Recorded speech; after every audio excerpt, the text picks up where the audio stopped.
Assalamualaikum warahmatullahi wabarakatuh. Bismillah, alhamdulillah, wassalatu wassalamu ala rasulillah wa ala alihi wa sahbihi wa mawalah. Rabbi shrah li sadri wa yassir li amri wa hlul 'uqdatam min lisani yafqahu qawli. Qala Allah Ta'ala bil Qur'anil Karim, a'udzu billahi minasyaitonir rajim. Bismillahirrahmanirrahim. Inna a'tainakal kautsar fashalli li rabbika wanhar. Inna syani'aka huwal abtar.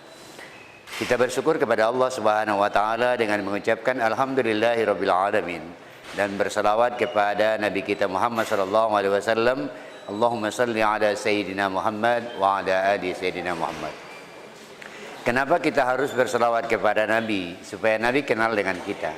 Kenapa nabi harus kenal dengan kita? Supaya kita nanti dibantunya dengan syafaatnya. Kenapa kita butuh syafaat dari nabi? Karena kita umat yang banyak dosa.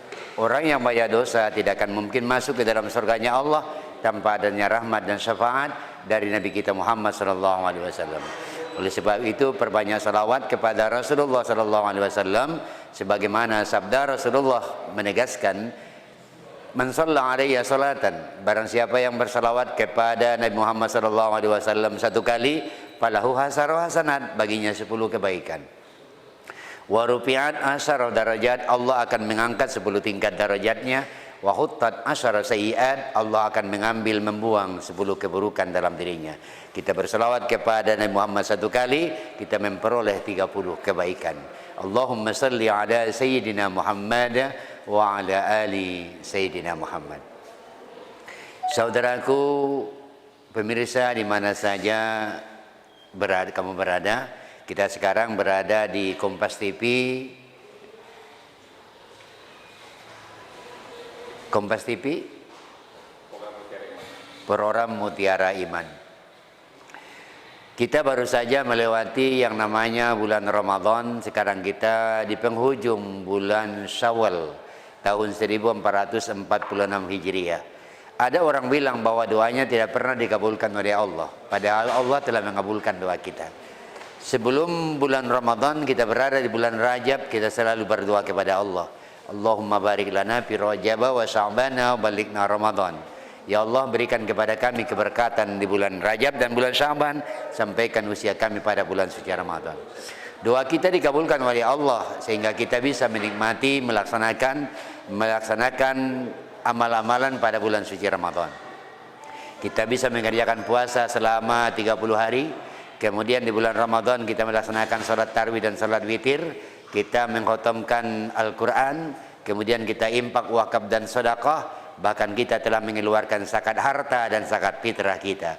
Selesai bulan suci Ramadan, kita sekarang berada di bulan Syawal. Bulan Ramadan hubungan kita dengan Allah sangat baik. Di bulan sekarang mari kita perbaiki hubungan kita dengan sesama manusia. Bulan Syawal akan berakhir, kita akan berada ke bulan Zulqa'dah. Bulan Zulqa'dah akan berakhir, kita berada di bulan Zulhijjah. Bulan Zulhijjah yang dikenal dengan pelaksanaan ibadah kurban ataupun ibadah haji. Sedikit kita melihat peristiwa yang dialami oleh Nabi Ibrahim Khalilullah. Nabi Ibrahim alaihi Khalilullah, dia punya istri yang bernama Sarah. Istrinya Sarah ini adalah orang yang paling cantik, wanita yang paling cantik di Jazirah Arab. Sehingga Fir'aun waktu itu dia kepingin punya selir yang bernama Sarah. Tapi iman Sarah kuat. Akhirnya Sarah tidak mau tergoda oleh Fir'aun. Akhirnya Fir'aun membebaskan Sarah dan diberikan kepadanya seorang pembantu yang dikenal dengan Siti Hajar. Ketika Sarah menikah dengan Ibrahim Khalilullah, lama mereka tidak punya anak. Lantaran mereka belum punya anak, akhirnya Sarah berkata kepada suaminya Ibrahim, "Wahai suamiku Ibrahim dan juga Nabi, saya persilakan engkau menikah dengan Siti Hajar, pembantu sendiri." Karena mereka mengharapkan keturunan. Kemudian Nabi Ibrahim menikah dengan Siti Hajar. Dengan izin Allah, idza arada syai'an ayyaqula lahu kun fayakun. Kemudian Siti Hajar mengandung dan punya anak yang bernama Ismail alaihissalatu wassalam. Rasa cemburunya Sarah itu meledak. Kenapa? Karena kasih sayang Ibrahim kepada Siti Hajar itu sudah mulai bertambah, sementara kasih sayangnya kepada Sarah itu berkurang.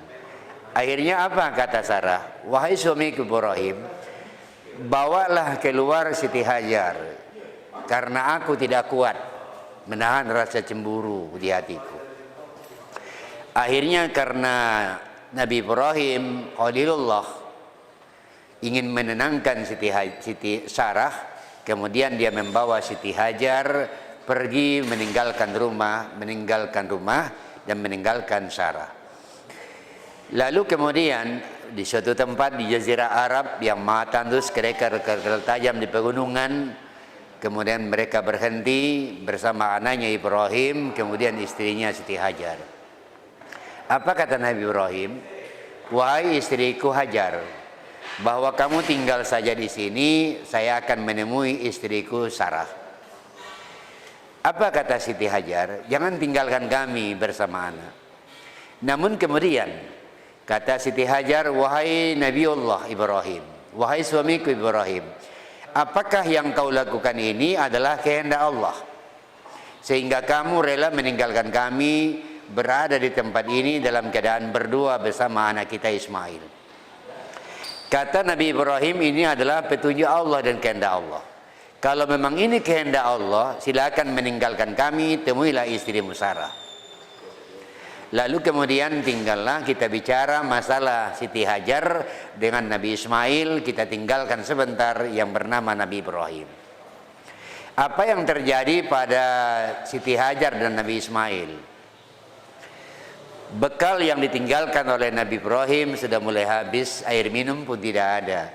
Sehingga lama-kelamaan karena Siti Hajar dalam keadaan menyusui Nabi Ismail alaihissalatu wassalam, air susunya pun terasa kering.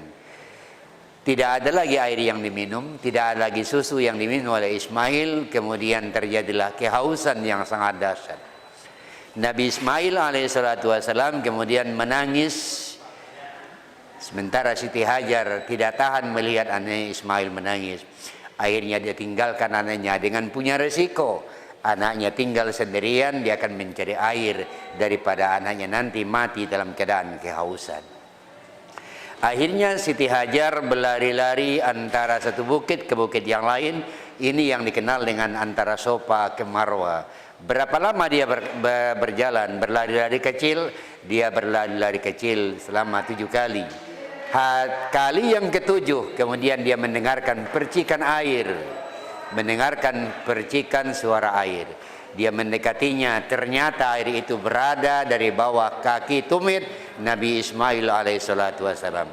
Kemudian dia mengumpulkannya sambil berkata, Zam-zam. Zam-zam artinya berkumpul.